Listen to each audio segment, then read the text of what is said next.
Hello everyone. First, just because there was one person that was lost, the IT is in the other room, right? INT Basics is in the other room. This is IBICT. Okay, good. There's one person missing. Good. Okay, so I hope this pleasant weekend of sunshine was a delight for you, as it was for everybody. But let's go. We need to go back to the realm of thought and philosophy and abstractness. So, last time we had a class, we were talking about uncertainty, right? Could we summarize what were the main points of this idea of uncertainty?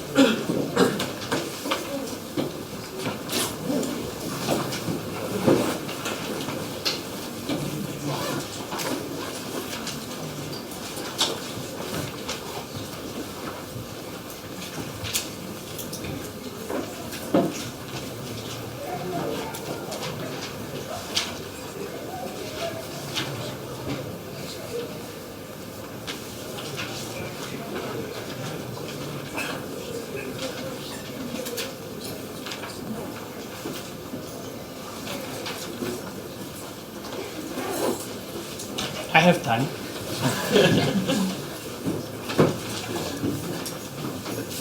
You raise your hand? Yeah. Yeah, okay, So, yes. it was about knowing versus not knowing which will be the consequences of our actions. Okay.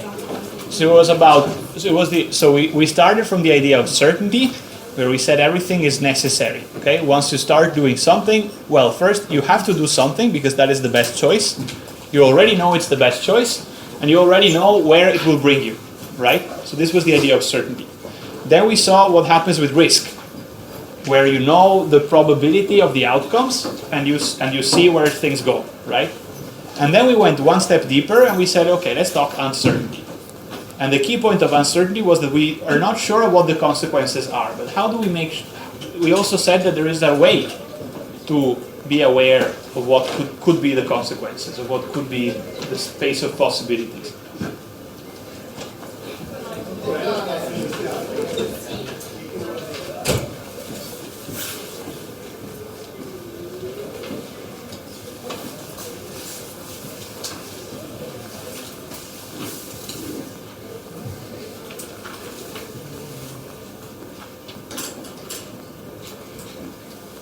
As I said, I have time.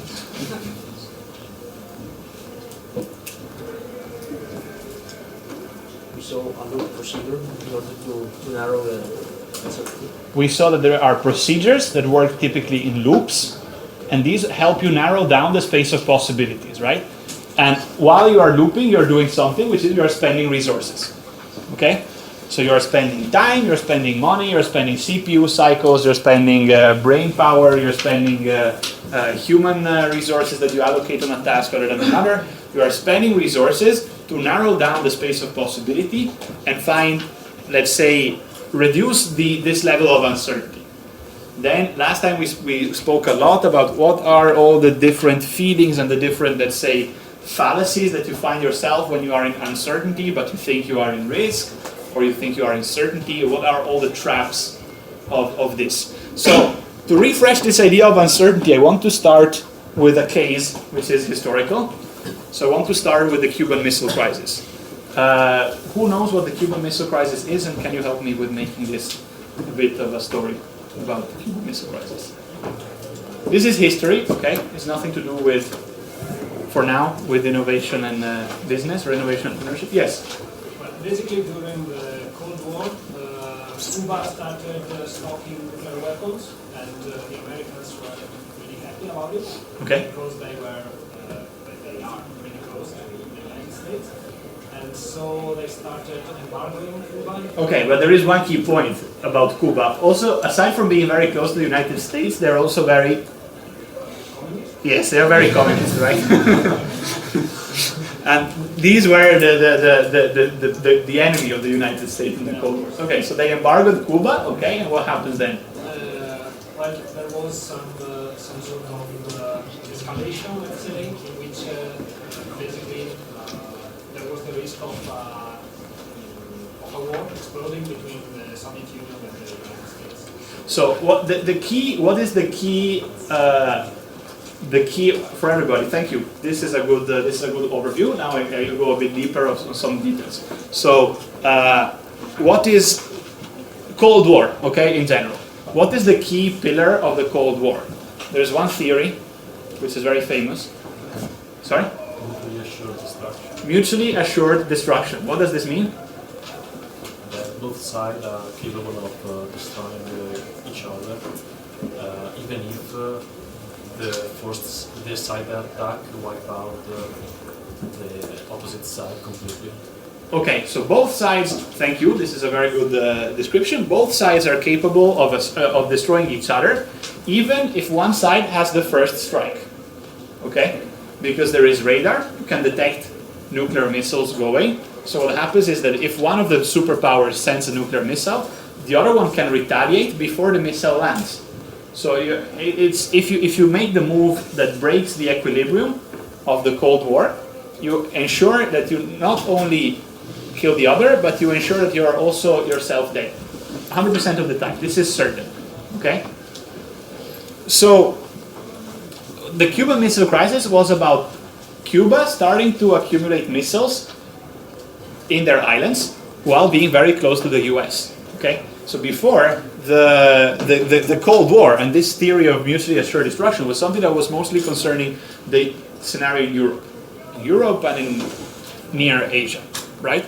Because there was a situation with Turkey, with Italy, with something also in Germany, but everything was quite short range, right? But when this happened in Cuba, so in the new continents, let's say, the new world, this was a big shock because suddenly the US realized they're not immune from these problems anymore.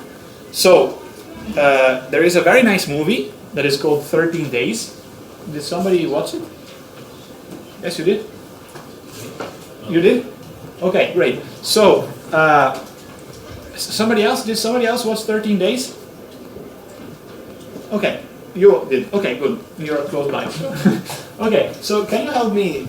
Can you tell me, how does the situation, so what is the situation in 13 Days? Okay, so one of the Cuban Missile Crisis, but what are the key, let's say, actors, and what is at stake there? Kennedy is Okay. one of the main actors. There's Kennedy, which is the president of the US. The ambassadors of other nations. There's a US ambassador, which is the brother of Kennedy, and there is a USSR ambassador, okay? And then who is also there?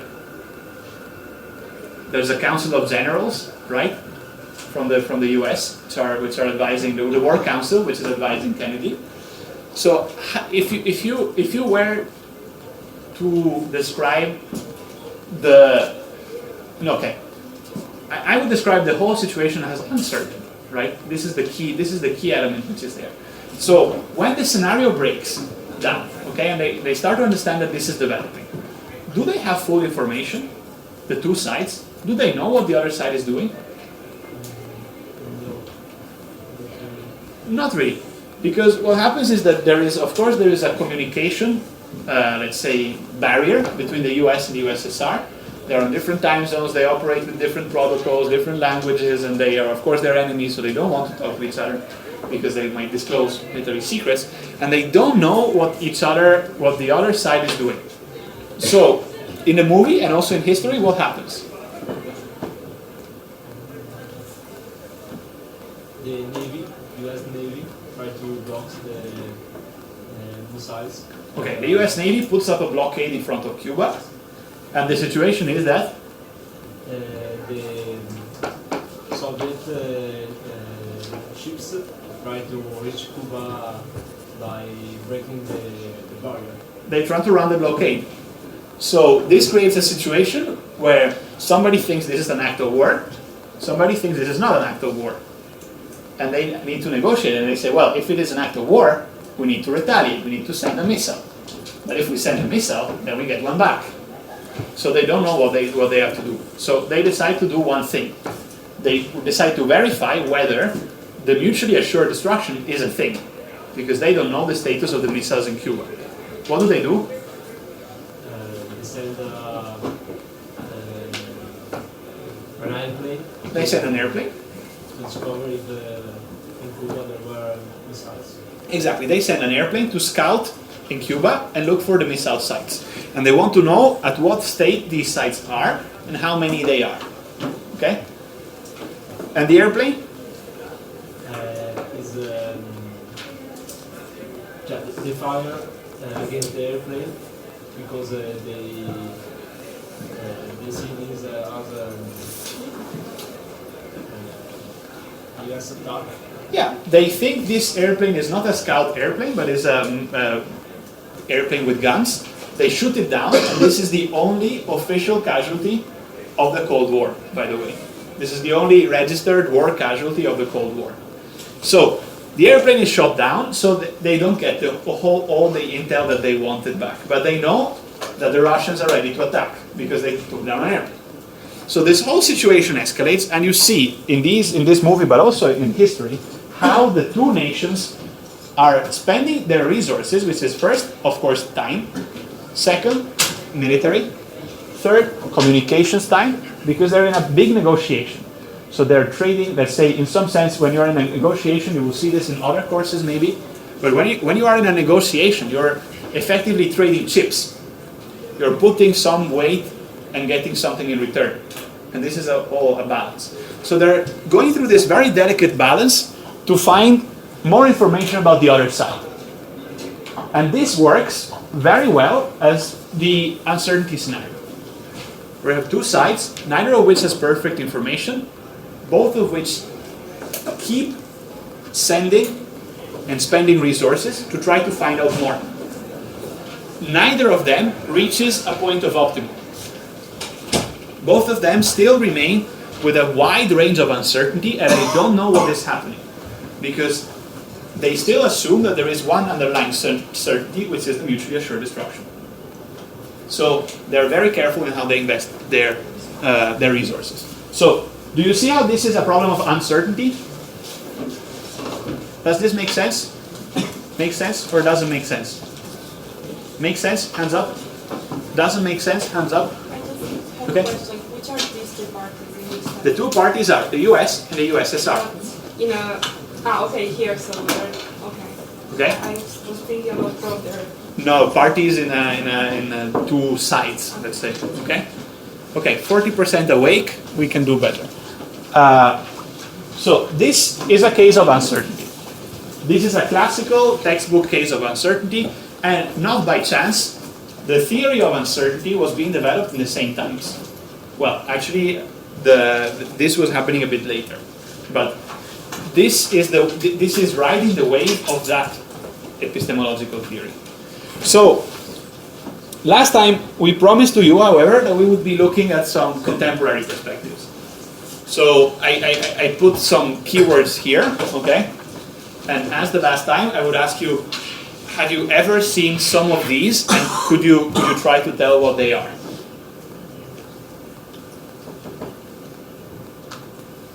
Just what do they stimulate in you? What thoughts they stimulate in you?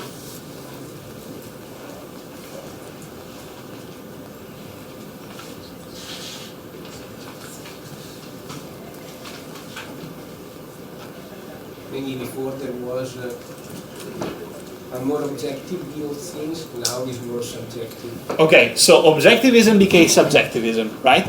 So the macro way of seeing things changed. So what is the main difference between objective reality and subjective reality? That is subjective, everyone has his own opinion.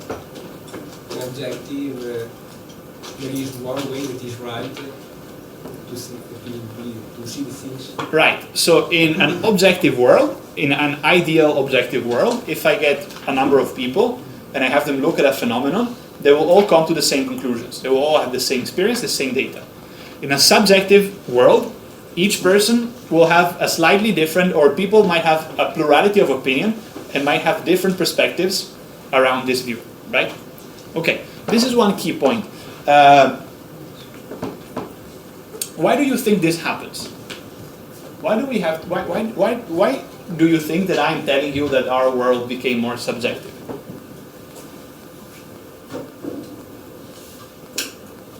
So let's take any random topic of discussion which is potentially controversial, like, I don't know. Give me one topic of discussion. Controversial. The vaccines, okay? Shouldn't be controversial, yet it is controversial, okay? So, let's think like when Andrea, because no, this makes you sound very old, but I was saying, when I was a kid, okay, how many opinions about vaccines was I exposed to? When I was a kid, there was no vaccines. Well, okay. This now is no. Maybe I was exposed, or also when you were kids. I guess we're more or less the same. How many opinions were you exposed to? One, which is vaccines work, right? And it was pretty much, you could hear somebody that says, well, you should do them now, you should do them a bit more. There is an official stance that says you have to do them by the age of 3, okay, or whatever was the regulation. There are then, your doctor might say, okay, you do at 4, you do at 3.5, maybe we wait a bit because your immune system is weak, whatever. But there is more or less one opinion. Today, how many opinions do you hear about vaccines? 2, but I would say maybe 2 billion. 1 for every opinionated person on the topic. So we are, in the moment in which we broaden our circle of interactions, we get exposed to a much bigger number of opinions. And it became, we will see later, it becomes harder to contradict them. So in this sense, the world becomes more deviated towards subjectivism. Okay, other of these words, other of these ideas.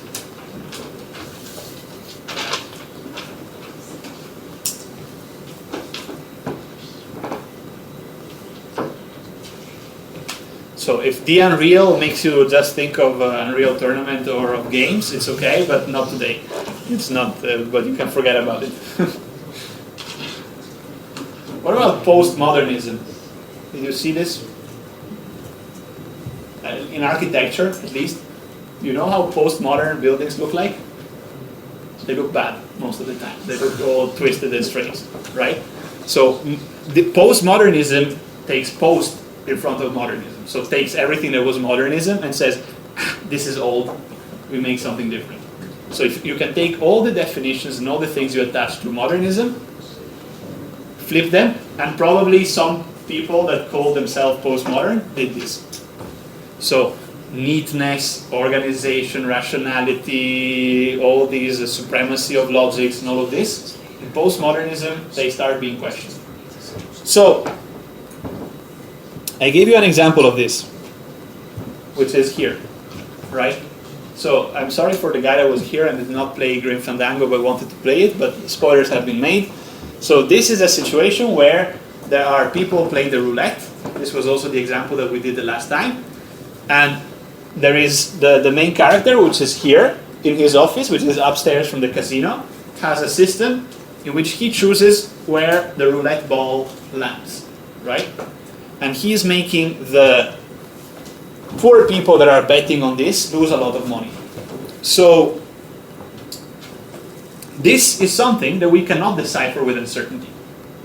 Because if the communication line is broken between the person that is cheating on the roulette and the person that are betting, the person that is betting can never get more information. So I want to show to you today different types of what happens when uncertainty is not enough and we enter what is called ambiguity. For the first one, I want to take a complete thought experiment of 2 Roman generals. We can call them Titius and Caius. Okay? So one is a rogue Roman general with his army. He has cavalry, he has archer, he has pikemen, he has all the things that you can expect, legionnaires, all the things you can expect from a Roman army, and the same for the other guy. And they are fighting in a terrain which is composed of a hill in the middle. They have an encampment over here. Here there is a forest. Okay? And they have to maneuver their forces to make sure a battle is imminent, but they still have time to maneuver. They still can move their forces around, and they want to make sure They're pretty much on the same level of forces, but they want to make sure that one of them wins. Okay? They see these things, but they don't have a full picture. They know that these are the key points, and that's it. So, how do they go about this, in your opinion? If you're a Roman general, what are the things that you want to do? What are the ways in which you can kind of try to use the terrain and the things that you know about the terrain to your advantage? Scouting. You want to scout, for sure. You want to get more information. So this, so far, seems more a matter of uncertainty, right? I can use people to scout, and these people will give me information about how the terrain looks like, okay? So what are snippets of information that you can use at your advantage?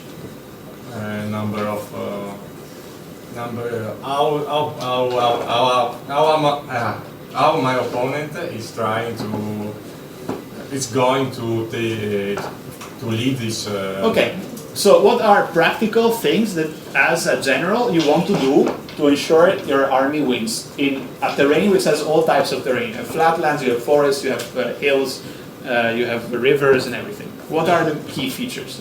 What are the things that you want to do here? First time you try to take your strategy, but if your strategy can't... Okay, what is a practical strategy? What are practical things you can do as a general to make sure that you win? Something that blocks the enemy army. Okay, you can create blockades. Okay. With blocking, it's something that blocks the enemy strategy. So I do something that contrasts what he's going to do, but it's going to make me, it's going to take me some advantage. Time, resources, I can spend the resources that I have in terms of my advantage to try to counteract the strategy of the enemy. So far, it still all sounds like uncertainty, but think of the terrain. What are things where you can use the terrain to your advantage? You can capture the high ground. You can capture the high ground. Why is this important? It's a more defensible position. It's more defensible, and it gives you one more thing. You get more information, so you can scout more cheaply, but the cavalry can charge downhill. The archers can shoot from uphill. So, what I thought is that we suppose that the two generals have the same kind of army. So what I would like to do is to scout where they are going, and for sure they are going to go on a hill or on forest. And another thing that I suppose is that the army that attacks, it's in a weaker position because they have to run on the other defensive position. Okay, so when they go to the hill, you can just go on a circle on it and let them die for the missing of food and stuff like that. You can siege them effectively, right? So look at this. So now let's put one more constraint, okay? Caius is a rogue general, okay? So, and Titius is on a mission to hunt him down. Caio wants to potentially run away, but he already knows that he cannot run forever, okay? Eventually, Titius will hunt him down. So he needs to make sure to try to turn the battle in his favor. Okay? So, this is another strategy that you're outlining, the siege. You're using the hill, which before was a vantage position, as a disadvantage. What else?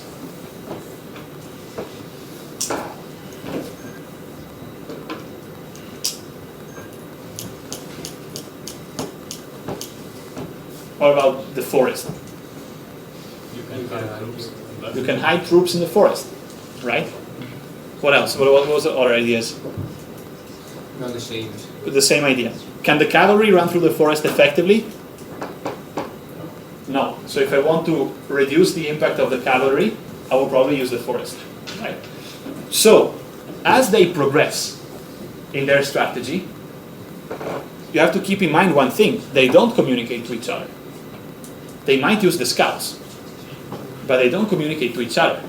So neither of them will have the full picture of the other. They can start making guesses, but the same element of terrain can become an advantage or a disadvantage. So, even assuming that both of them take the optimal path to decisions, the optimal decision with the information that they have. Is the scenario a given win for one or the other?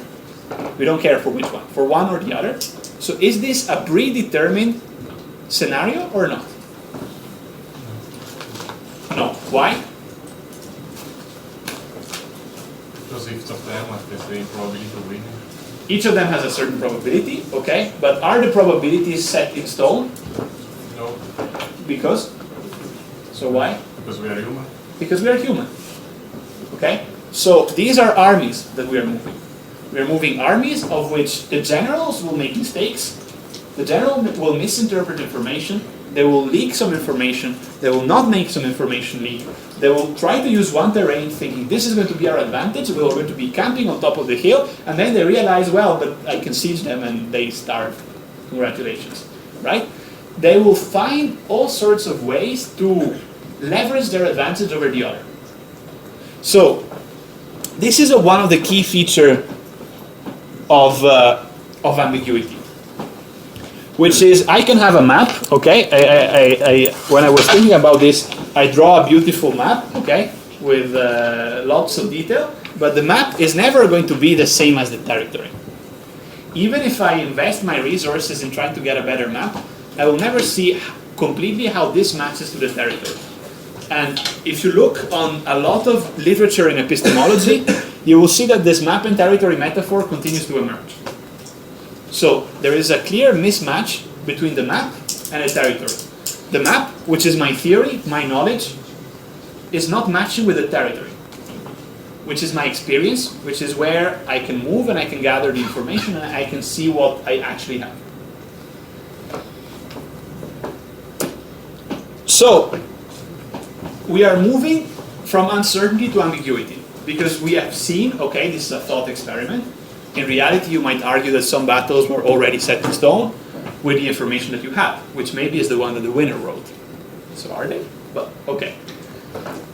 We are seeing that things are not well defined anymore. There is not one objective world which represents the truth, but in some way the various people can alter and they can tweak and they can put their fingers into this world to try to turn it to their advantage.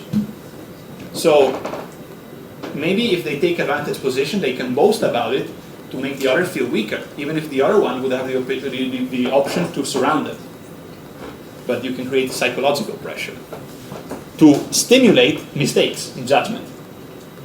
This, if you were in uncertainty, you wouldn't be able to do.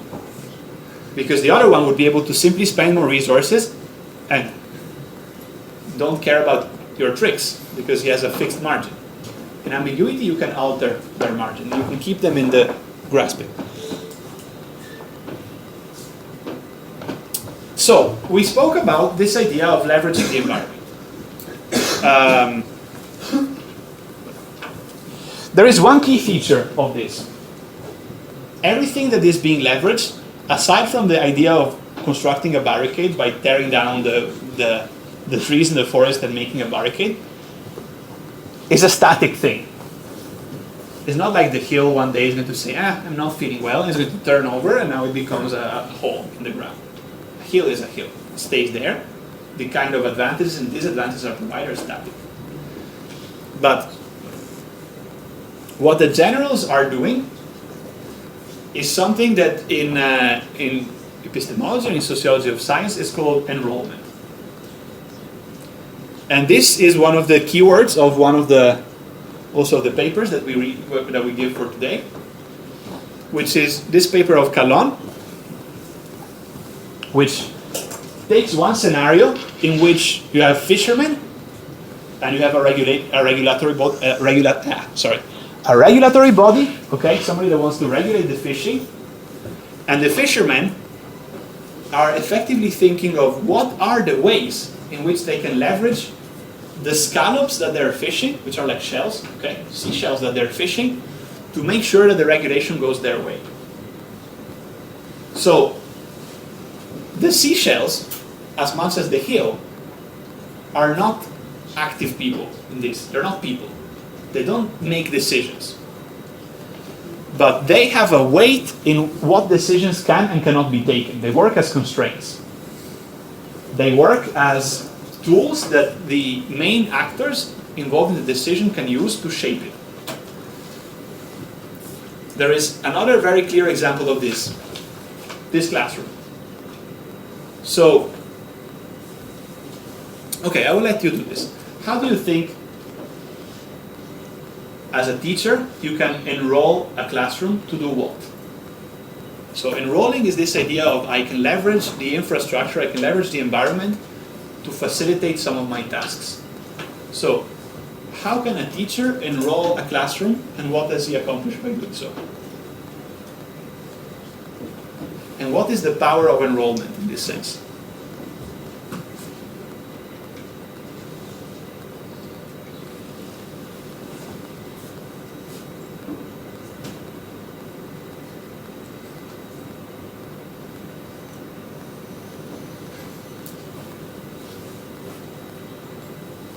As always, I have time.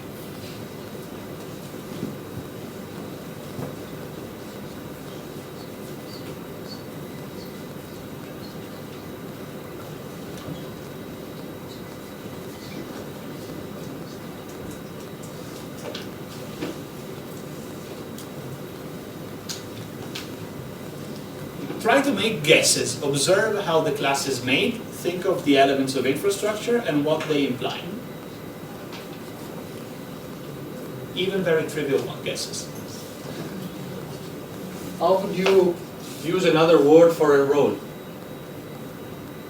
Any of you that has an idea of an equivalent of enroll?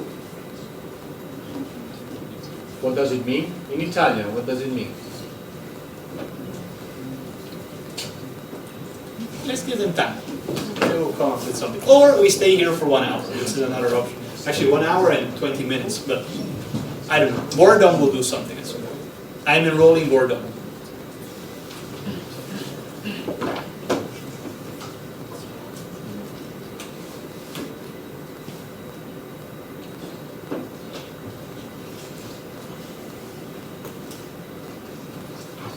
So what are features of this classroom?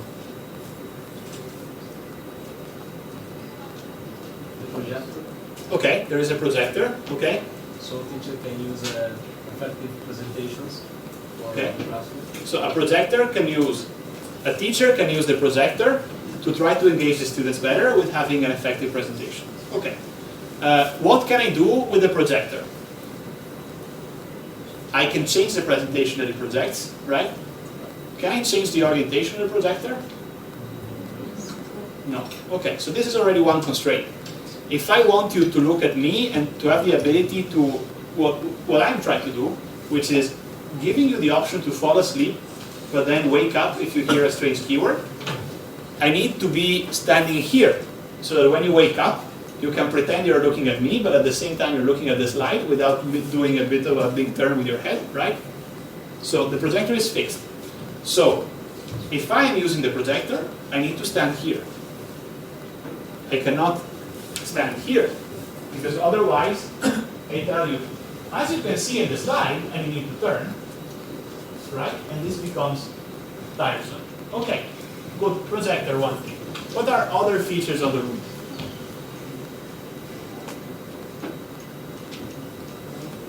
Sorry? The blackboard. Okay, what is the situation with the blackboard? Pretty much the same as the projector, right? Like you use it to write and whatever, but the blackboard is there. Other features? The desks. The desks, okay? What about the desks? They are disposed in a manner that helps the student to pay attention and see. Okay, they are disposed in a manner that helps the student to pay attention and see. Are you being helped by the desk to pay attention and look at me now? No. But, But you're wrong. Because the shape of the desk prescribes where you should be paying attention at and where the teacher should be standing. So, if I wanted you to pay attention to a group work, are these desks ideal? No. So the desks prescribe a mode of teaching. A mode of teaching whereby the teacher stands here, the students stand there. I cannot be sitting there with you. Maybe I wanted to do this. Maybe I think this is more collaborative, but I cannot. I need to sit, I need to stay here, and you need to stay there. All right, what are other features?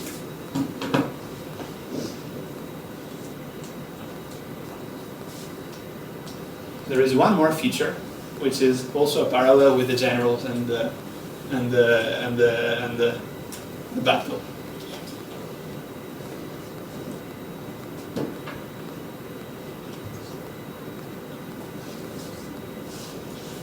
Maybe also considering the people of the class. Sorry? Maybe considering the students in general. Okay, what about it? Advantages of proximity. Okay, I can create, what were you saying? Taking advantages of the possibility of using also these features. Okay, for example, how? For example, the people who made the site, the video of a lesson, it's like that. The roles of the people. So, sorry, you just couldn't hear very well. The roles of the people Yeah? can help you in your work of teaching. Okay, so if I'm adopting this method of teaching, and we have defined these rules, and we have defined the spaces, and we are prescribed to a certain type of actions that we can do, I can enroll other people to help me deliver this. Okay. So the fact that I've used the roles, so somebody that records the video, the sound, the photos, the notes, and whatever, helps, in theory, me in doing this. Okay. Other features of this, and one more thing, which is really exactly like the Pato before, like the Roman generals before. I have high ground. I have high ground. So, what does having the high ground mean? Not just from a practical perspective, but also from a philosophical perspective. So, from a practical perspective, the fact that I have the high ground accomplishes two things. What are they? Easier to see. It's easier for me to see you and for you to see me, and what else?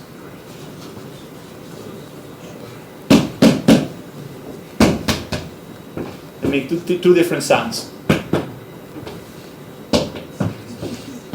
Why?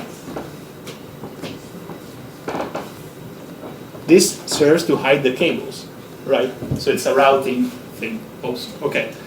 But the fact that I have the high ground from a philosophical perspective, what tells you? Who's in charge of the... Who is in charge?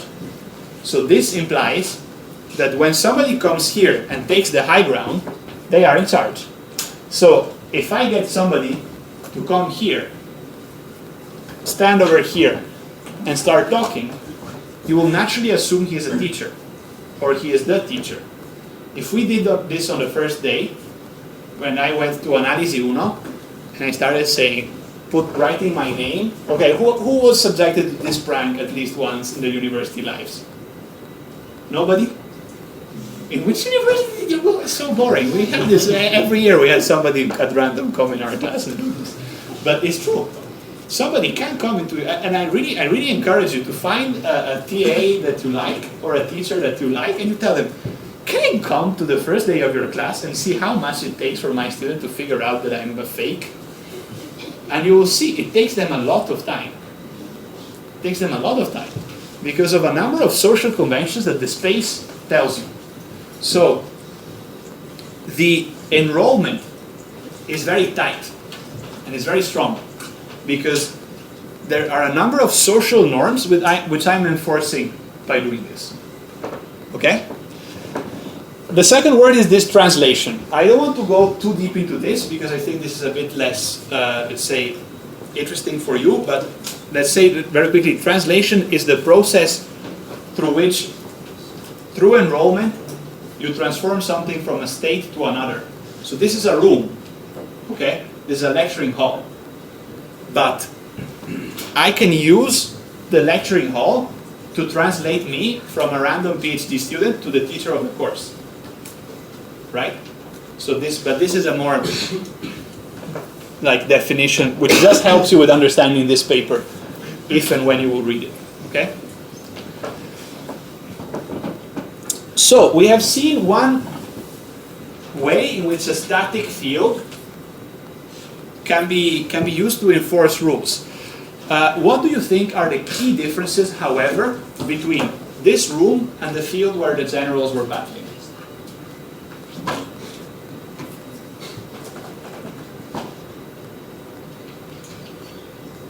Yes? No? Degrees of freedom. Sorry? Degrees of freedom. The degrees of freedom, yes, this is for sure one. This space enforces a certain type of use that the battlefield before was a much more blank canvas. It's a white canvas that I can use the way I want. And why does this happen? Why do I have less degrees of freedom here rather than in the battlefield? Do you have some other ideas? Yeah, maybe the fact that the field can be in advance, can be against you or with you. Okay. And here is different because here all the things are done to have the lesson. Okay, so this is an interesting idea. The field, the natural field, let's say, can be against or in favor of what you're doing. This field can only be either in favor. I mean, can only be in favor if you're doing this. But you see one important point. The very important point is if you are applying the rules. Because if I'm trying to have you do group work, this becomes very much against me. But I know this in advance. As the general, I know that I will never, unfortunately, want to engage you in a group work if I am in this environment, right? But there is one more, much deeper field, much deeper feature about that makes this different from the battlefield. That is made by us, and the field of battle is natural. The battlefield is natural. This is an artifact. This is a designed environment. This is the fruit of what we will call in a few moments the designer's intent. Somebody created this place so that there is only one possible configuration and so that the configuration is advantageous. This removes some of the ambiguity and binds it to some other. If you are coming here, I would say it's almost certain what type of content you will face. One person's talking and people listening. There's not too much we can do about it. So, moving to this idea of the design world, I want to give you one more example, which is related to cars and highways. Okay? So, I want to take two almost neighboring states, which are Italy and Germany. Okay? How can you? So, how do highway works in Italy, and how do they work in Germany? You are from Germany also, right? No, you're not. Okay. Why don't I remember this? Where are you from? Netherlands. Netherlands. Okay. Is there somebody from Germany? No. Okay. Good. All right. So, what are the key features of the highways in Italy and the highways in Germany? In Italy, you pay a fee for each kilometer. So, in Italy, you pay a fee, and there is also a matter of speed limits, right? So, can we elaborate a bit more? Okay, the fee in Italy you pay it, in Germany you don't. The speed limits, how does it work? Sorry? Okay, you don't know exactly what are the speed. I don't have a driver's license, okay? So please, you will need to be the one correcting me. This time it's not a rhetorical question. I have no idea what the speed limit is in a highway in Italy. 140. 30, okay, 130, okay. If you go over, I guess you get a fine. And probably also some points on your patente removed, right? Yeah. What about the speed limits in Germany? You have some parts where you have speed limits. For example, in city center, it's usually 50. But you also have some parts that there's no speed limit, so you can go as fast as you can. Okay, so on the highway in Germany, there are no speed limits. Okay? Are highways in Italy safe, relatively speaking? Well, not, okay, cars are never completely safe, but in general, and I want to get here, I exactly want to get there. Huh? So, in general, they are decently safe, okay? Sometimes accidents happen, all right, but they are decently safe. Are highways safe in Germany? Yeah, well, I mean, also there you might have accidents, but more or less they are relatively safe, okay? How is it possible that they are more or less relatively safe, but one enforces a speed limit and the other doesn't. And why were people laughing about the fact that highways in Italy are not safe? Because in Germany, the way the roads are built is that you just go one big straight line, and there's a lot of space so you can drive on the left and you don't bother anybody. Okay, so you're saying in Germany the streets are constructed differently. I would say a highway in Germany is not radically different from a highway in Italy, from my experience. Okay, they're both like mostly straight lines, where if they're not straight, they need to narrow down. They make you slow down. Also in Germany, they put limits where you need to turn or where traffic becomes a bit more congested. Also on highways, but why are they equally unsafe or equally safe, more or less? Because everybody goes at that speed. Because everybody moves at the same speed, so relative speeds becomes lower, right? Yeah. In Germany, though, you have more uncertainty in this, because you might have somebody that drives 120 and somebody that drives 300. Yes, but there are different lines. If you are slower, you can. Okay. Go on that. And I think there's a minimum speed. There is a minimum speed, so you enforce certain norms to make sure that you have a baseline. But now let me open the box once more. How does it feel to drive in Italy if you're not Italian?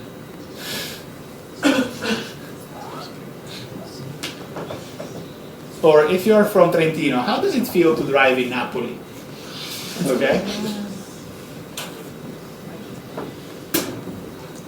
So, you're laughing, but I guess there is a reason why. What is this reason? It's more chaotic. It's more chaotic, it's less predictable, right? While, how does it feel as an Italian to drive in Germany? Boring, scary, because everybody is doing what they're supposed to do, and there's no excitement. No, okay.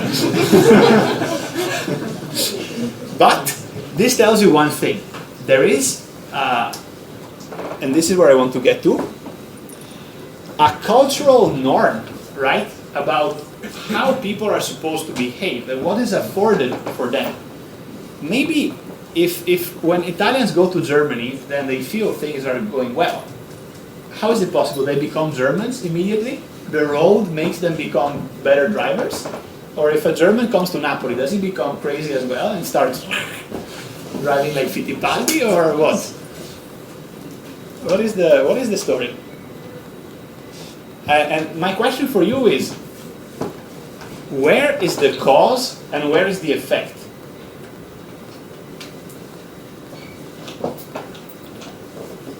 In the example with cars, Yeah. In the highways. the causes are these norms and how people think about things and how people do things. Okay. And so the effects are really setting up some rules in a sense of Okay. how it should work. So the cause is the norm, the effect is the rules. Does somebody disagree with this? No, it's okay. It's okay. Does somebody disagree with this? Does somebody have alternative views, alternative relationships of cause and effect?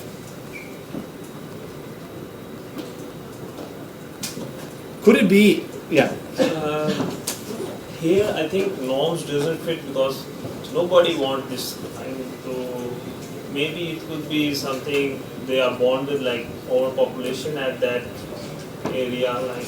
Okay, so you're bringing it to a matter of population density. So you're saying. I mean, it could be infrastructure is old, or it could be something, but norms is that if you want to do something, society wants to do something.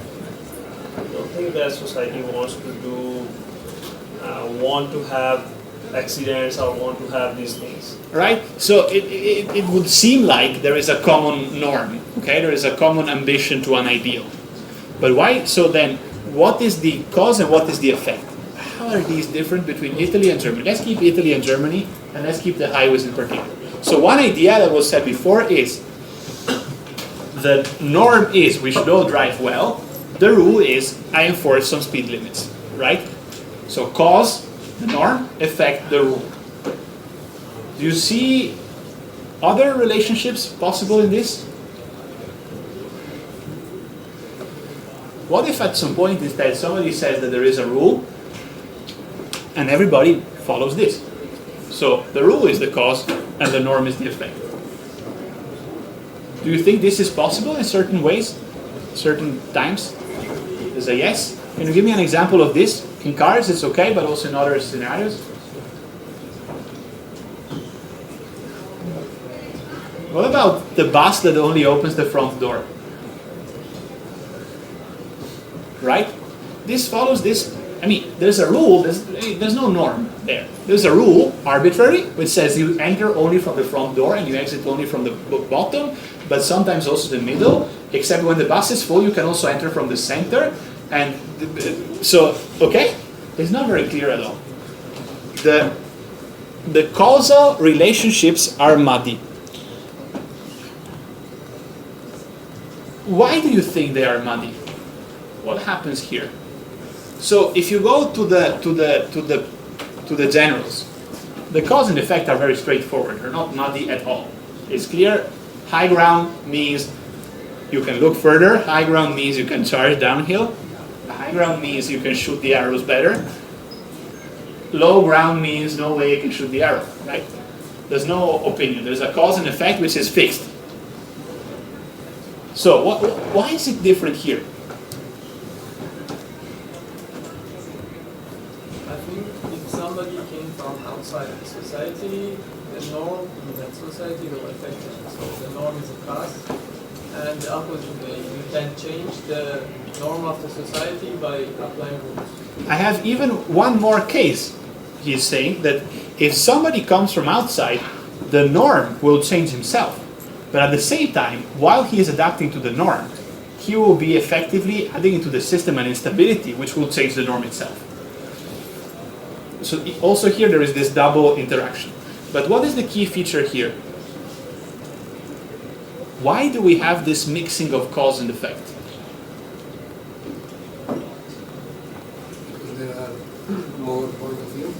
Because there are multiple points of view. There's multiple interpretations, and there's multiple interpretations stemming from the fact that these are human constructs. Again, these are artifacts. These are intangible artifacts, but they are artifacts. They're the product of the decisions of a human that now mediate between multiple humans. So a language mediates the way I can speak to you and to him. So we are going to move after a short break to what we call the realm of actor-network theory. Okay? Where we will be discussing what it means to have non-human actors.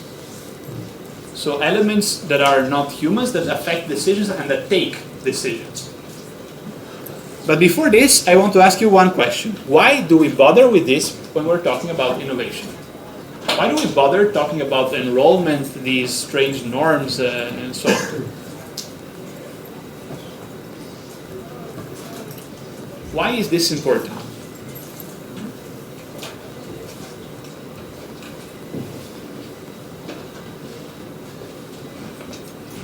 Because when you want to create something, you have an environment. Okay, when you want to create something, you have an environment. So? You have obstacles, you have situations that you have to. You have obstacles, you have situations you can leverage, you can take advantage of. And there is one more important point. You can change these things. You can change them. Okay? This is the beautiful outcome of today. You can change the environment. It's not a casino. Once you enter, you know you lost all your money if you don't exit immediately. More or less. You can change the environment. You can change the rules. You can change the space. You can change the norms, you can change the culture, you can change everything. So this will be the second part of today. So, short break, 10 minutes. In 10 minutes we restart, okay? Okay, so we are starting to go towards this idea of this actor-network theory. I will give you a definition a bit later. But the question to restart is this.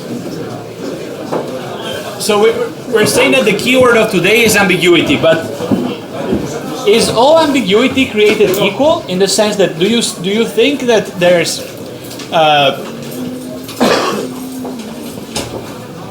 we have basically created ambiguity once again by taking the one that we had before, which was uncertainty, and broadening it even more, right? But the point is, can we fit it all into one bucket, or can we make sub-cases? And what are the sub-cases that you see of ambiguity? So we've seen a number of examples. We have seen the battlefield of the generals and the class, in which there are things that the environment tells you what you cannot do, what are the advantages and the disadvantages that you get. But at the same time, you are not able to kind of force your hand, okay? And you can just do what the environment tells you to do and play around. And then we have seen the case of the cars, which is more a situation of social norms and things being altered together and so on. So do you think this is all one big bucket of ambiguity, or can you see two different sub-cases in some sense? So are these two sub-cases or just one? And why do you think they can be two or one?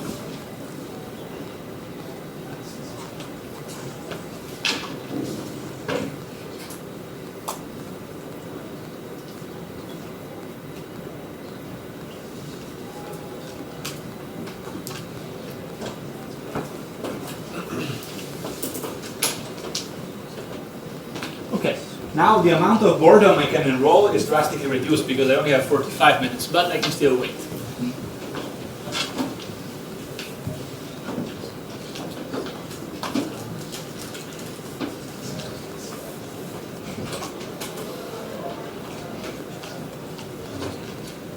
If you look at the slide very intently, the slide will not change. Okay. So this is just a general hint until it goes into sleep. Yeah. But it will take 45 minutes. So, ideas on whether this is all one bucket or two sub-buckets, and what are the features of the two sub-buckets if you want to do two of them?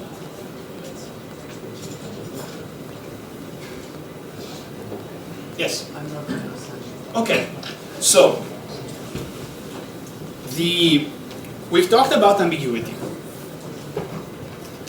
And we have said this is the situation where we can keep spending resources, but the environment is making it so that we are not getting any concrete outcome out of it. Because of two reasons. Either the environment forces me to take some actions, and so the gameplay is just that of leveraging the environment to go one way or another, or the environment is malleable, so I can alter it by enforcing rules, creating new norms, and so on. So these are two different types of ambiguity. One where it's a mess and I just need to go by what the environment tells me to do. So I don't know what I'm going to do, I just need to follow what the environment tells me. And another one is the situation where as I am doing this, I am changing the environment. So do you think these are two separate cases, or they are one unique case, one big bucket?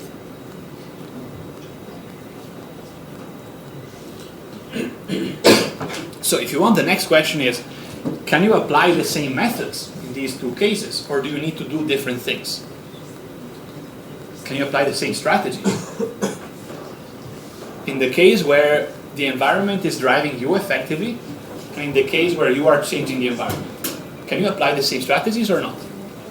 No, because in one case you have to change what you are doing, in the other case is what you are doing that is changing the environment. Exactly. So it's once again a meddling of the cause and effect. So in the case where the environment is unknowable, let's say, or is forcing me to do certain actions because of how it is constructed, I need to react to the environment, and I need to make it so that the cost of my reaction is as small as possible.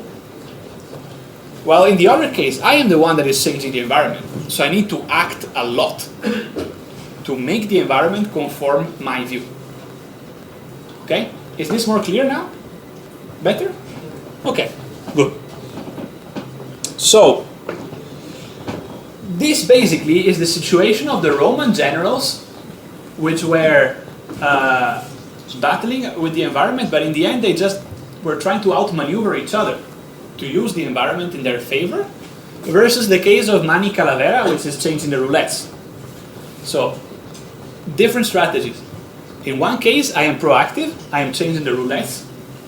In one case, I am just trying to react as quickly as possible, the generals. In the class, I'm just trying to react as quickly as possible. Because if I see that you are sleepy, I cannot say, guys, stand up, change the order of the tables, and let's do something different. Because you cannot. Or I cannot just turn the projector and force you to go outside or have the class outside. I need to be reactive.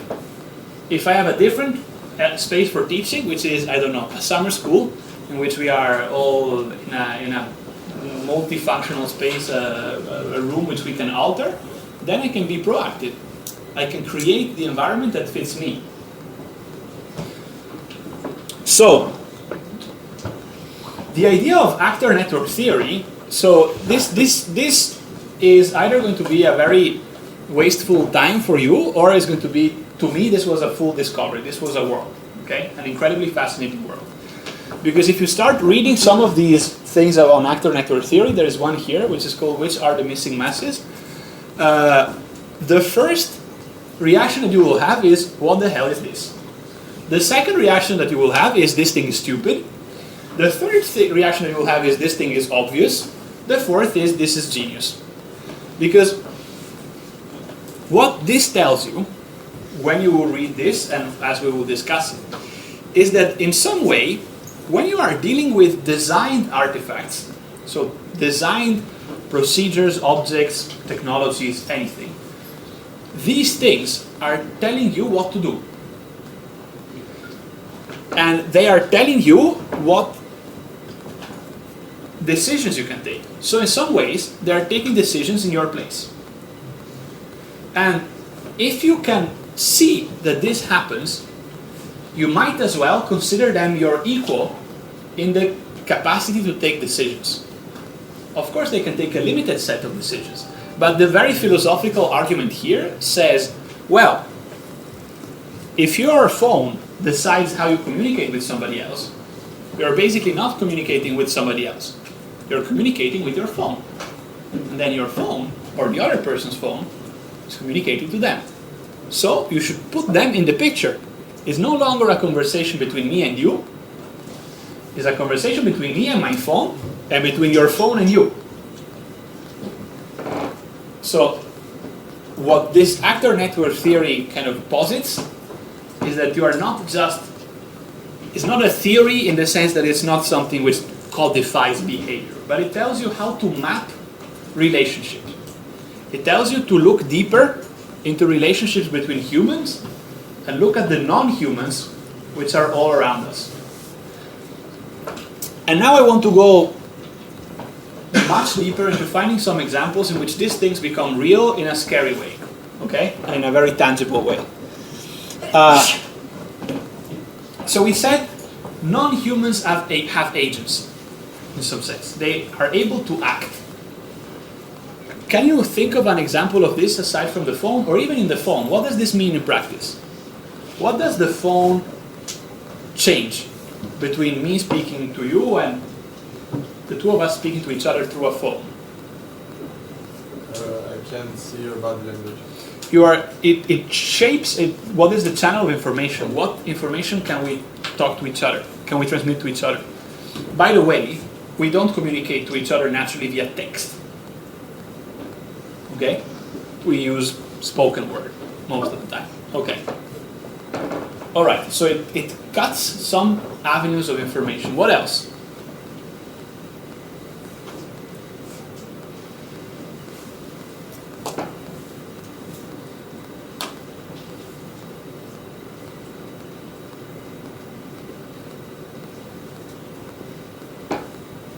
Phones or other examples in which non-human actors take some decisions for you. We have seen the ones of the class, but now that you have this definition, maybe you can see some more. Not just in the class.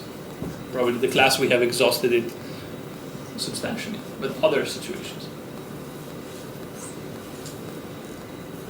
Maybe the Google.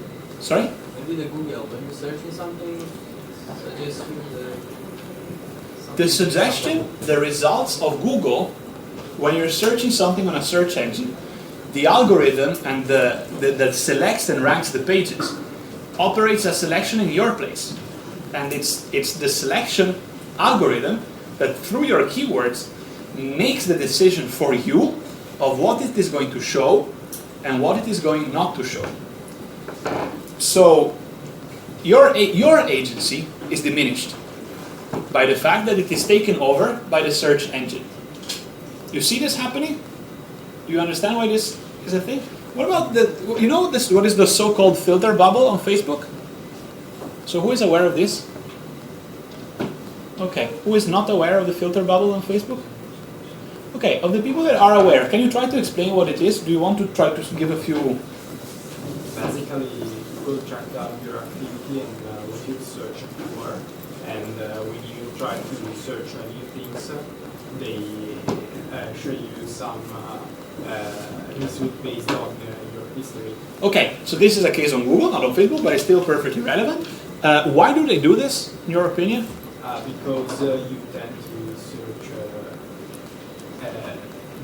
they get more information, so it's likely to have better result. Okay, they are doing effectively uncertainty on you. They're using the reasoning and the epistemology of uncertainty applying to you. They're trying to narrow you down to a specific profile. They're exactly doing the same procedure. You are being eventually funneled into one thing.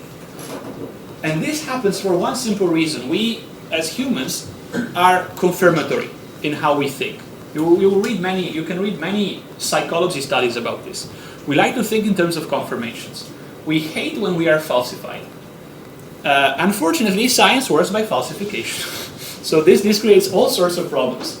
And we understand that we are wrong and we can progress in the moment in which we see falsifications.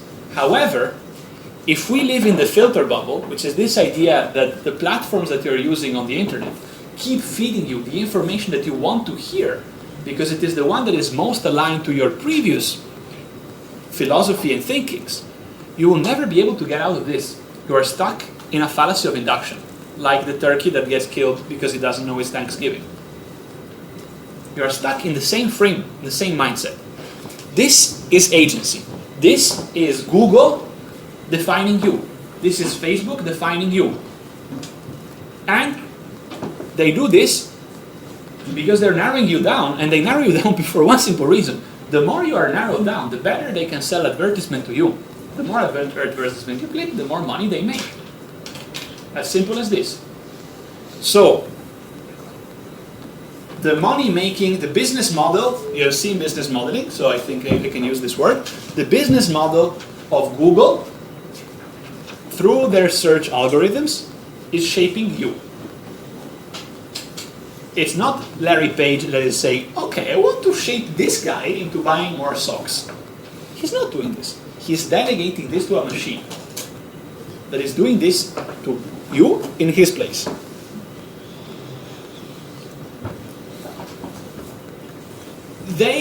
These non-human actors have agency because they embed what Latour and Law and Dave and Wenger and Atwick and many more call the designer's intent.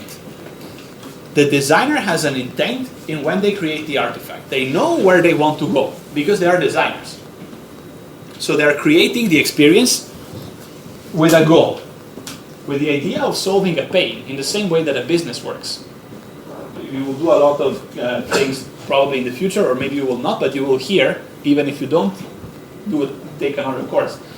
Customer segments, customer problem solution, segmentation, market analysis, all these things, you will hear them a lot, because at least you will be working.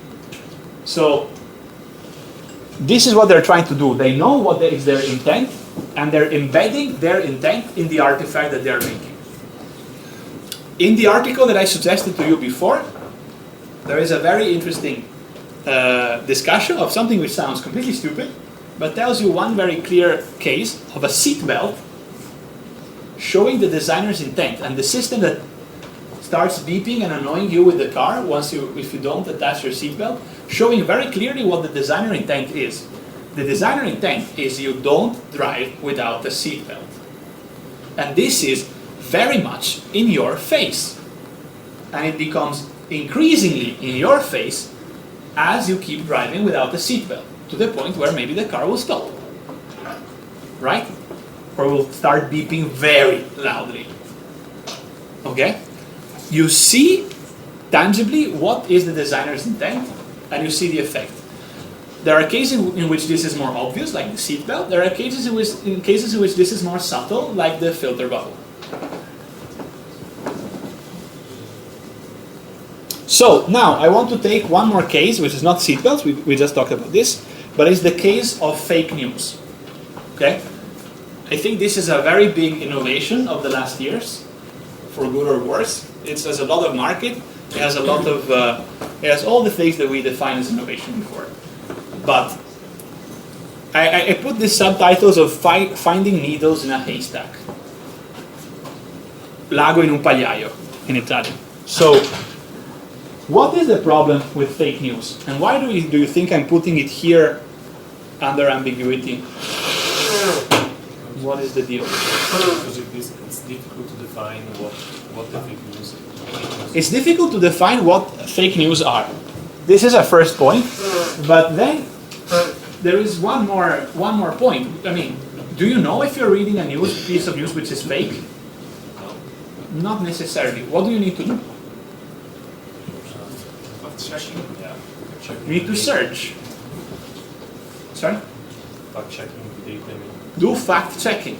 You need to find another reliable, assumedly, source to check against the piece of information that you're reading. Is this simple? Well, sometimes it is, but most of the times it is not. So, what are the choices that are left to you? If doing this verification is not simple, or this falsification actually, because you're trying to falsify, trying to break the information that you have, what are your options? Read news on a trusted newspaper. You read news to a trusted newspapers. So you delegate your trust to an institution. And then you say that this institution is trustworthy and I am taking them for good. So I am effectively setting a base case, let's say for my search. I'm saying, okay, if after searching, I arrive to this, I stop my search. I take this for granted. This is one strategy. What are other strategies?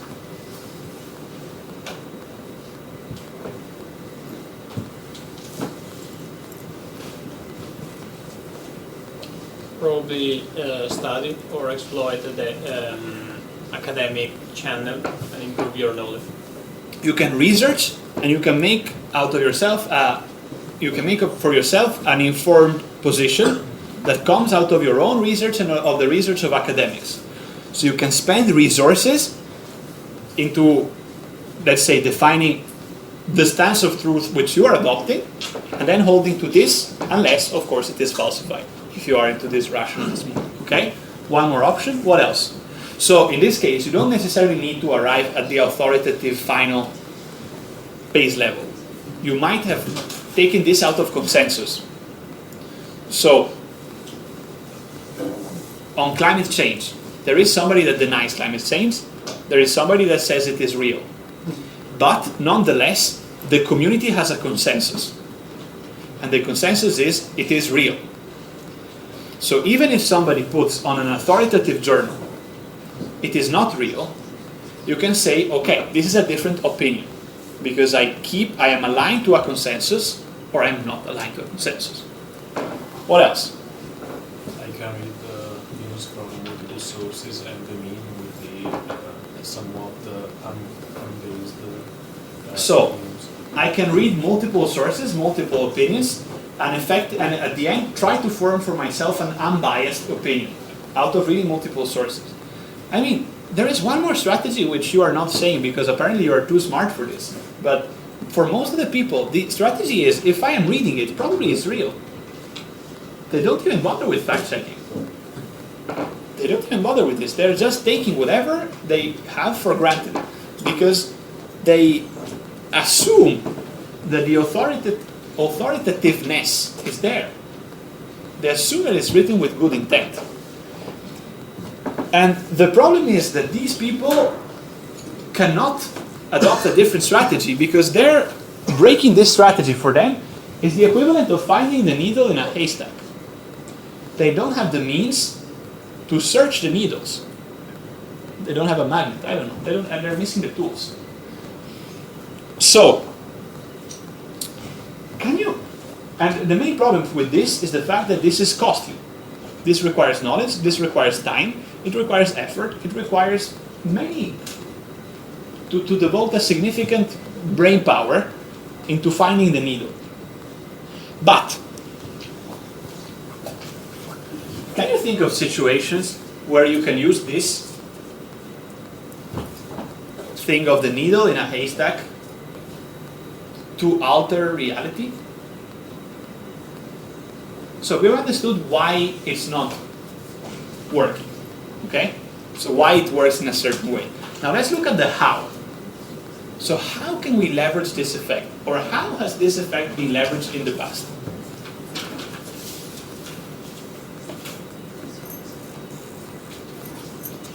For propaganda purpose, for example. Propaganda. Force of propaganda, of course. This is a very big case. What else? We can just say that everything is fake news. We can just claim everything is fake news and erode the authority, which makes for the other person the task of finding the ultimate answer harder and makes them more easy to say, I trust whatever comes to me. Because the cost is too high, I don't even bother.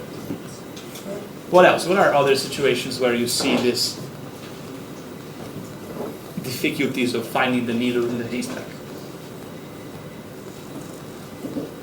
So, what generates more attention?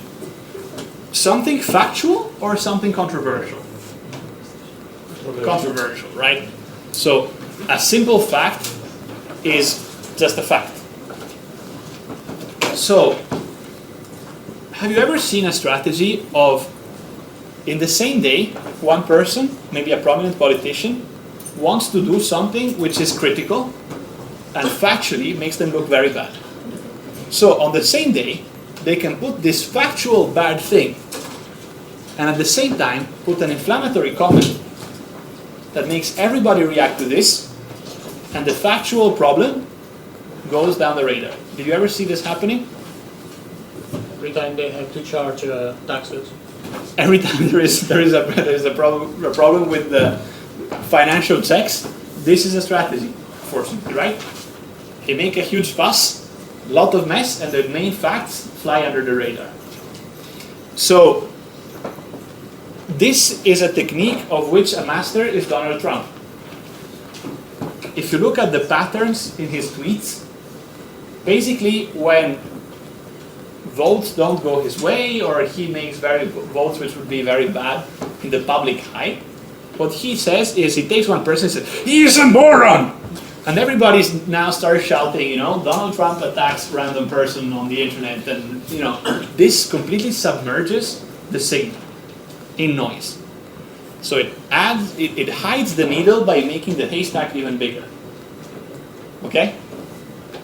So you see how this is a matter of actor network theory? Let's look a bit more. What are the actors here?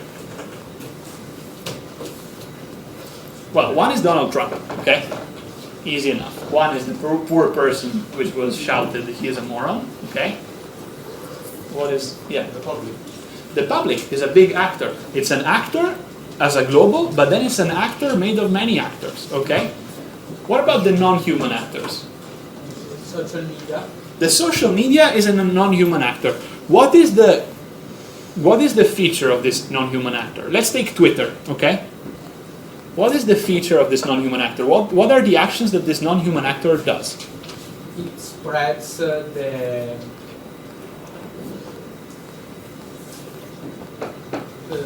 the width, the spread the news or the fake news. Okay, it is the tool which is used to spread the news or the fake news. And in this case of the two news popping at the same time, controversial, okay, let's say attack, personal attack, and potentially dangerous fact. Which one does Twitter prefer? And why? They are based on the number of sharing of these things. Okay, so which one does normally we prefer? The controversial take it's more shared by standard peoples, and so Twitter think they are higher level contents, and so they try to spread more this the controversial. Okay, thank you. This is a feedback loop. It's a feedback loop which says the thing that I put on top of your page can only be one. I cannot put two things on the same position of the same page, right? And if I need to choose which one it is, the platform, in this case Twitter, in this scenario, will put the one that is shared the most, the one that gets the most reactions. Because they are assuming correctly that if it got a lot of reactions, it will keep getting even more traction. It's the idea of viral marketing. It's the idea of exponential growth.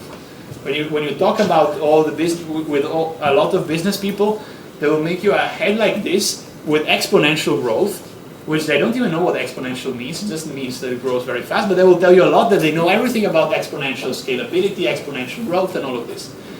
But the key point is this: in the social media, things that are more shared are considered more relevant. So there is a false association between relevance and how likely you are to share. They imply that if you are sharing it a lot, it's very relevant.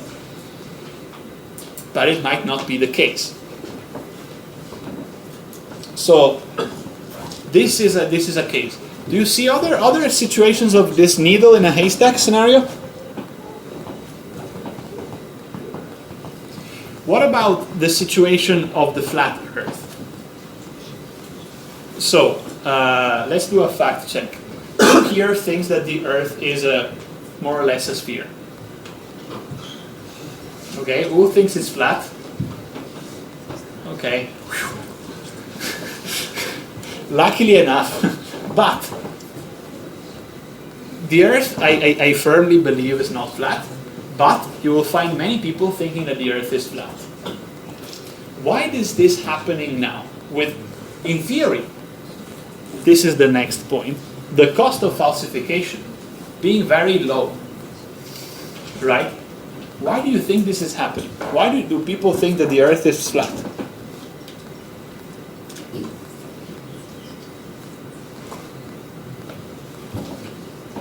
To be honest, I think it's just trolling that went too far.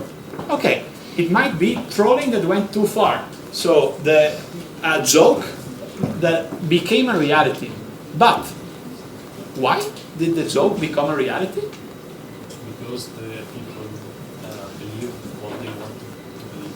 If I'm a flat earther and I search on Facebook only news about the flat earth, Facebook will display to me only things that I'm inclined to click on, so they will get revenue. So you're going back to the idea that we had before of the filter bubble, which is this idea that I keep reinforcing my beliefs. So the system will keep the social media platforms that I'm using will keep reinforcing my beliefs, and ultimately, with all the facts that you have, everybody has their own independent thought.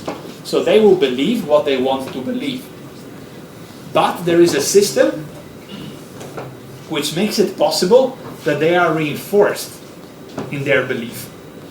So despite the cost of falsification being potentially very low, I have a system which is creating the cost and pushing it higher and higher and higher, and making it harder for me to find the falsifying piece of evidence. Okay?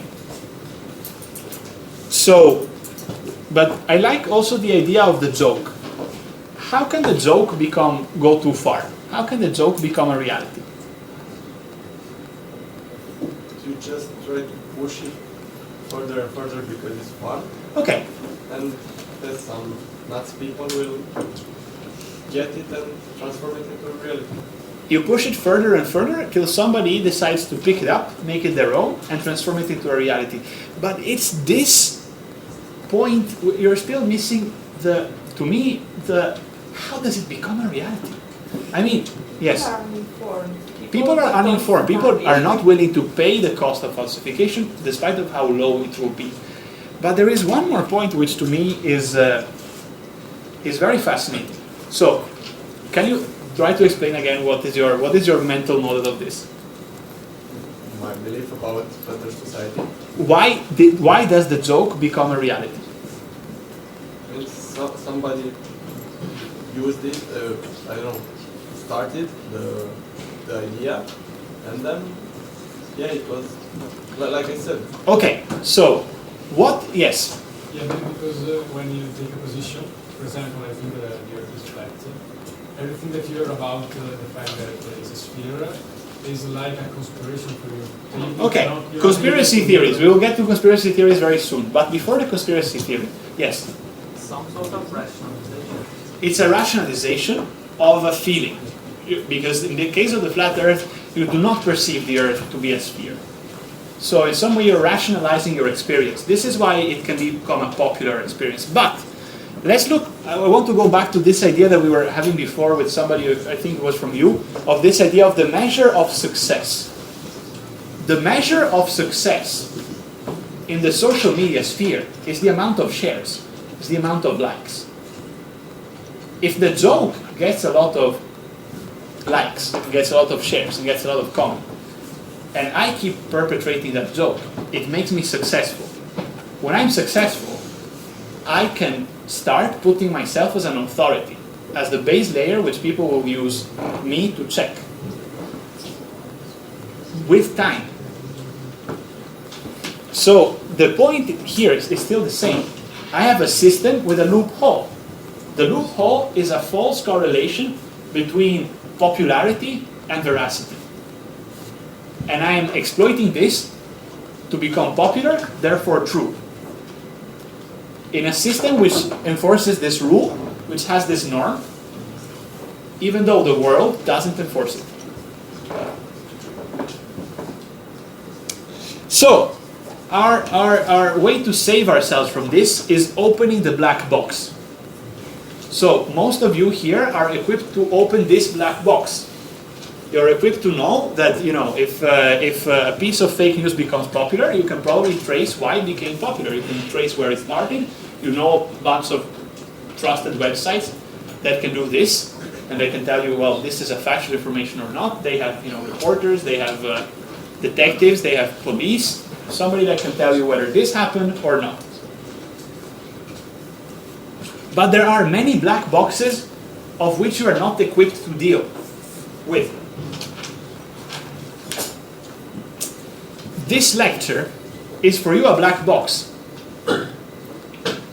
and you are not equipped to open it. You don't know if I am leading you in the right way or not. You are in some sense trusting my benevolence, which I hope is well placed, because I also hope I'm not leading you in a false direction, to the best of my knowledge. However, I consider myself equipped enough to open this black box, right? And have a guess of whether I'm leading you somewhere meaningful or not. But this is a core point of all science and of all epistemology. If you go to one of the readings that we gave you for the second class, the one where we presented the method of the battles, the webmaster should have the reading. I don't know if did I give you the full thing? Not yet. Not yet. Okay, so I'm also lazy in my homework. Good news. But when you will have this reading from the lecture number 2, the one on the battles, there will be a chapter of a book of Latour which is called Science in Action.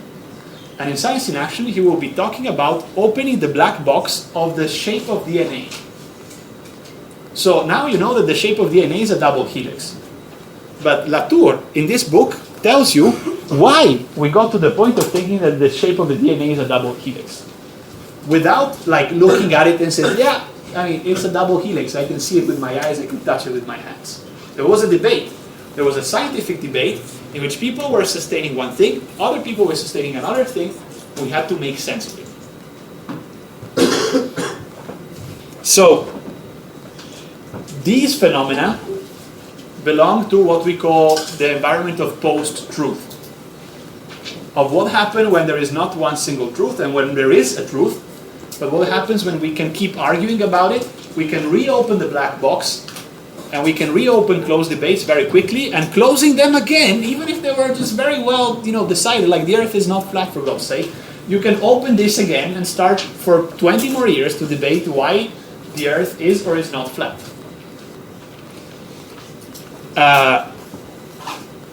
And the last example that I want to touch with you, in this idea of post-truth, you have readings here as well, that will also be provided, is the idea of a conspiracy theory.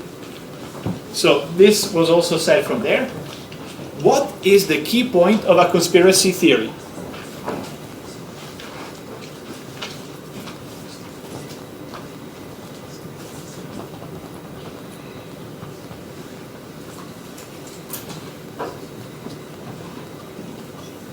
What do you think is the key point? Yes? There is no proof. There is no proof, but?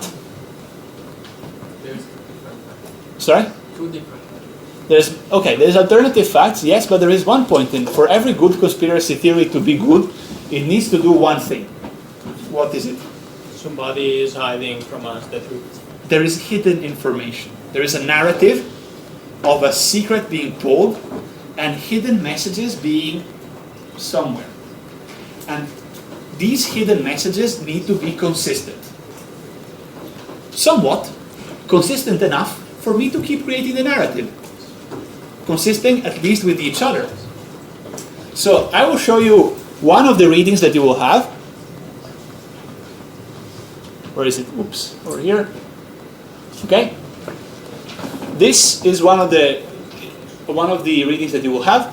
This is a journal that starts from the center, published. Okay, you cannot see it. My add-ons are too many. The Center for Civic Media at MIT Media Lab. I'm not a super fan of MIT, but sometimes they do decent things. This is, I think, one of the decent things that they do. This guy, Ethan Zuckerman, was a professor at MIT, and he resigned after the Epstein scandal. So did you hear of the Epstein scandal? Hands up if you did. Hands up if you didn't. Okay, I really suggest to the people that did not read this, please, when you go home, not joking, just read about Epstein. Okay? Epstein. E-P-S-T, so like Einstein, but instead of Ein, you put E-P. Okay? Epstein. This was a scandal of a convicted criminal of sexual charges and all sorts of nasty things that we will see, being involved into a lot of high-profile science as a financer. Epstein financed the Media Lab for many $1 million. Many people in the Media Labs were forced to resign or resign. Joey Ito, that was the director of the Media Lab, resigned over this. Ethan Zuckerman, even before Epstein was convicted, as soon as he knew that Epstein gave money to the Media Lab, immediately resigned from the Media Lab. But this will be probably his last journal, authored journal. Here you can find some interesting things about conspiracy theories, and this is the classic form of a conspiracy theory. So, let me see if I can make this bigger, because this is a real classic. Okay? So, this is marvelous, okay? James Comey, former FBI director, puts hashtag 5 jobs I've had. So, of course, this means 5 jihad, right? And then he puts the 5 jobs, which are grocery clerk, vocal soloist, chemist, strike, and FBI director. And the guy says, well, this is GVCSF, which of course is a random school in Nevada County, right? This is how a conspiracy theory looks like. How can you falsify this? How can you claim this was not what he meant? even if you take his voice, if the key point is that somebody is hiding something from us, how can you claim this is false? There's no way. This is an epistemological breakdown. You cannot claim this is false. You cannot claim this is true either. But you will say this is a possibility. So what is the reaction? The reaction is this school in Nevada being presidiated by police. Because now it became a, since this is potential point of terror attack, you need police, because what if it happens? What if, because of the fact that this came up, somebody decides to do the attack? So, the mix of cause and effect that we have seen before with the cars now is here, in a much bigger scale. You see the connection? Somewhat, but not completely. But I think if you will read also the papers, you will find what the connection is. You will find that the main point of connection is a word that becomes malleable, that becomes something which you can shape with your hands. And to be even more insidious, you don't shape it with your own hands, you program a machine that shapes it for you. And since people don't look at the machines, don't see the machines, they just see black boxes, people will assume everything is fine. Okay? And this is not a conspiracy theory. I think we can agree. So, the key point here is that we are jointly creating new meanings. Because you have seen that this, I mean, I think we can agree that when Comey said what were his 5 jobs, he was saying what the 5 jobs were, right? He was not saying that there's going to be a bombing attack and 5 jihad, okay? So we are creating new meanings. Can you think of other situations that created new meanings in recent history? Meanings of words, meanings of messages that were changed, that were altered? The meaning, well, is an Italian word, but the meaning of buonista, for example. The meaning of buonista? Yeah. How did this change? What does the word mean and how did it change? For the benefit of those that don't speak Italian? Well, buonista, I guess, means a good person, or a person that act most of the time in a good way, or try to act in this way, or try to act in a way in which you can act in a good way. Ethically good. Ethically good. Nowadays is a term that people from certain politics area use to attack people that run against them. So it's a derogatory term, thank you, used to attack somebody else, yeah, on the grounds that what they are saying sounds too nice. It sounds like they want to be too nice people, and this is unrealistic.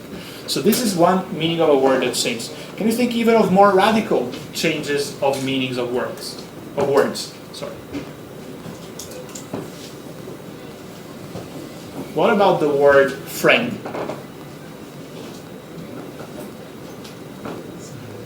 I mean, Facebook changed the meaning of friend. Because now when you are I mean, on the other hand, it kind of made us aware of the different levels of friendships that we had, made this a bit more mainstream dialogue, right? But if you're saying, oh, I have hundreds of friends, what does this mean? Do you mean surface level friends, Facebook style? Or do you mean close friends? You need to start connotate the word in order to disambiguate it. A word that before had a precise meaning now needs more words to hold its original meaning. So, we've seen a number of examples, but my answer is, my last question for today is this: what can you do about this?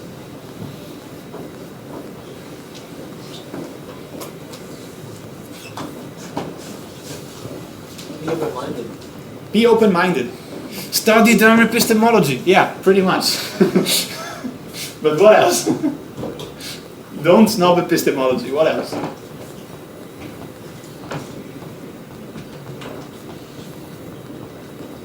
So let me give you the bad news because we are right on time to end.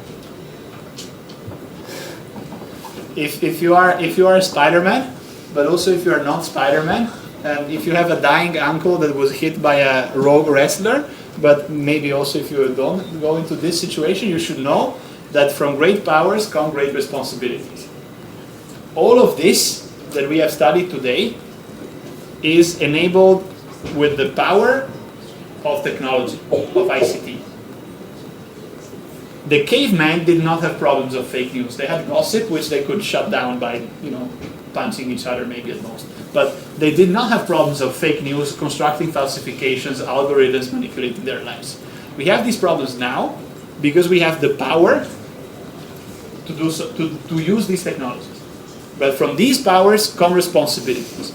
So you need to be trained to be responsible. If you are not responsible, trouble. Okay? So, this is the conclusion for today. Next steps. Next Monday. Next Monday. So Wednesday there is no Wednesday class. off. You have a Wednesday off. You can enjoy the beautiful sunshine and warm temperature of Trento. I think they are forecasting snow or heavy rain for Wednesday, so it will be lovely. I'm sorry. But no class on Wednesday. Instead, we will have a class on next Monday. And With you will battle preparation. You will receive soon from the housekeeper also the times of the battle preparation. So Monday we will have at 1:30 battle preparation for battle number 5. Okay? Alright. Anything else? Nope. Questions?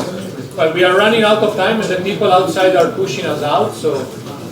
If no questions, ciao ciao.